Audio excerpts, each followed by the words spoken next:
Did you know that digital nomads lose on average 5 to 8 hours just to packing every time they change locations? This represents a hidden tax, not only on your time and attention, but you could have used that time to either enjoy where you're traveling to, or making money, or just recharging. You want to go from just thinking about it from just you're moving physically from place to place, but that you have a structured plan in place to where you're actually reducing your decisions rather than either the night before or frantically the morning of. You're figuring out where stuff's going to go. Maybe you ended up getting a few things on that leg of the trip. Maybe you packed a little bit different. Maybe some of the items that that when you left weren't quite as bulky. You didn't fold them up or roll them up right, and so they're even bigger, causing all this issue for the day you're flying. Flight days can already be like decently stressful, but like by having to deal with like packing problems the morning of,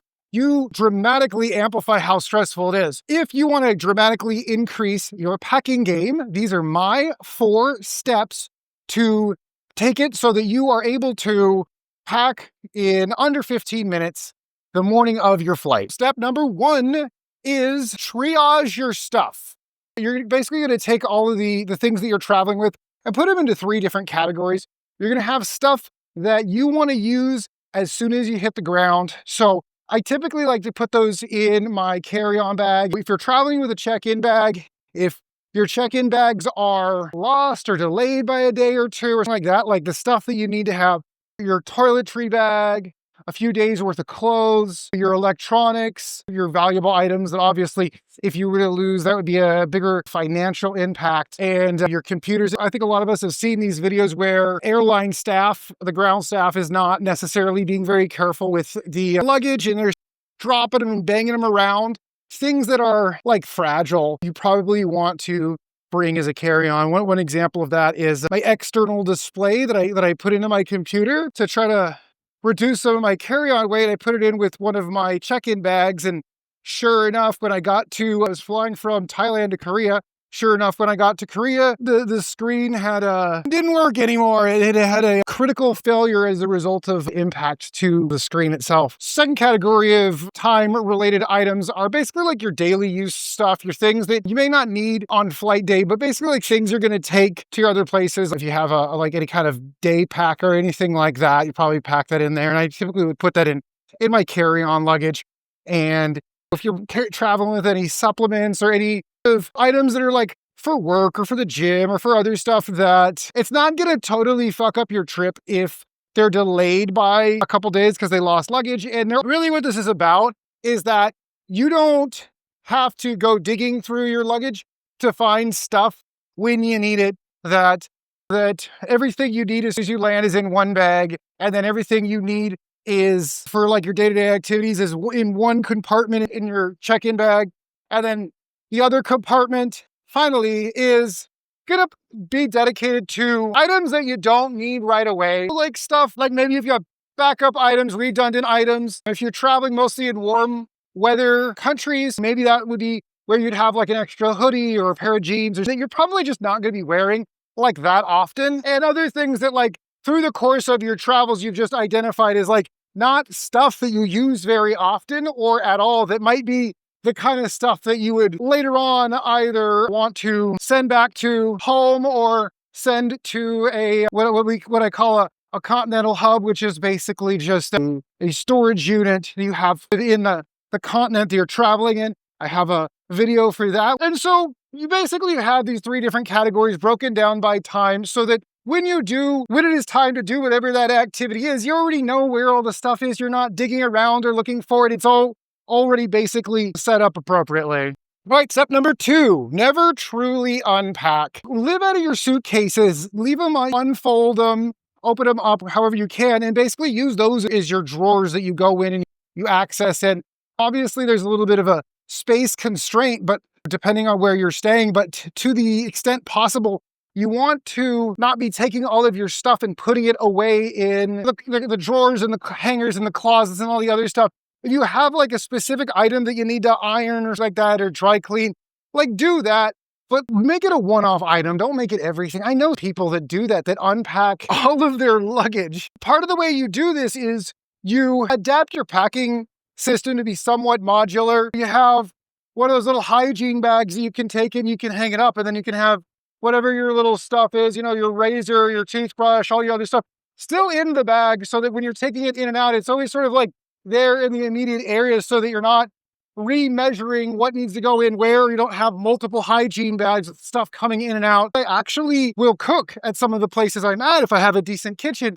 I travel with items for cooking that you normally wouldn't have. I have like little tongs. I have meat thermometers are typically pretty hard to find. I have a food scale. I have salt and pepper because you show up to an Airbnb and they got a full kitchen, but they don't got salt and pepper. Like a lot of Airbnbs or places that you stay just end up not having. It's like, well, I've got my own. I have that put together in a little bag and I have that tucked away. But at the same time, if that comes up, I don't have to go looking for the stuff on the spot. It's already there. It's already thought out. Shameless product plug is I've been developing my own backpack that basically has everything where it folds open and it has like the little vacuum seal bag. And basically it's set up to where when I show up, I can just throw it on the ground, open it up, and I have everything I need. One of the other things amongst other things that I like to travel with, having like an Apple TV, which is a little bit corny, but they're pretty small. They have all my stuff all signed in. And then I'll put that in there. And I know that when I arrive, I'm going to pretty much connect to that right away. I already have sort of a broken out carry-on bag that is like really designed to have the stuff that I need as soon as I get there. It also allows me to, if I want to take short trips around, I already have everything in one spot. I don't really have to put any extra thought into it. Step number 3, remove decision fatigue. One of the biggest problems that people have in regards to packing is they pack different every single time. They're trying to figure out what needs to go where, figure out where they're going to squeeze in a new item. And all of this is kind of partial, a big part of that is because they did fully unpack themselves. Now they're trying to repack and they're trying to figure out new stuff and, they're resorting the whole thing.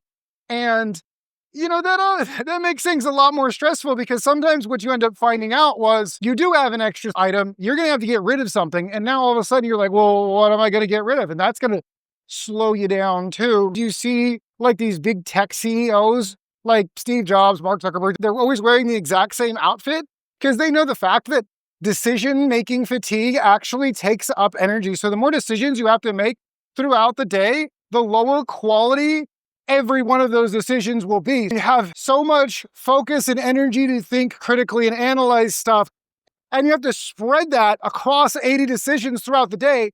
All of those decisions are going to get 1/80th of that critical thinking and analytical skills. And so versus if you can reduce how many decisions you make, that means you're getting full analytical ability and full critical thinking ability on, say, 3 decisions. And that means you're going to get way more focus, way more attention on those things versus worrying about little tiny shit.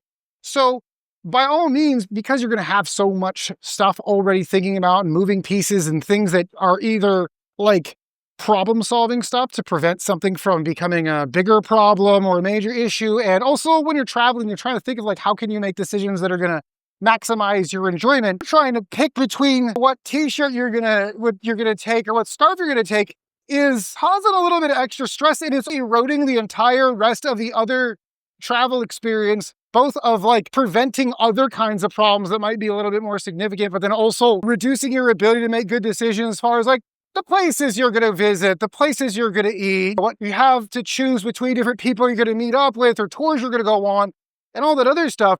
When you have freedom, you have like the freedom of being a digital nomad, that means that you are constantly faced with lots and lots of options, which means you're constantly making decisions. So the more time you waste on making packing decisions is taking energy away from time you could be spending making cool, fun, awesome travel decisions, or when it comes to work, making good, solid business decisions. Thank you for making it through the last 3 steps. Now we're on to phase 4, which is implementation, which is the 15-minute packing test. So you already listened to all the other stuff. I want you to go and implement it next time you're packing, and then start the timer when you decide it's time to start packing. Go ahead and cut it off when you think you're done, and then comment with your time in this video below so we can see if my actual ideas actually worked well for you. And if they did, and you need more, and you like more content like this, I actually made another video, which is basically the 6 major packing mistakes the most digital nomads are making, and that video starts right now.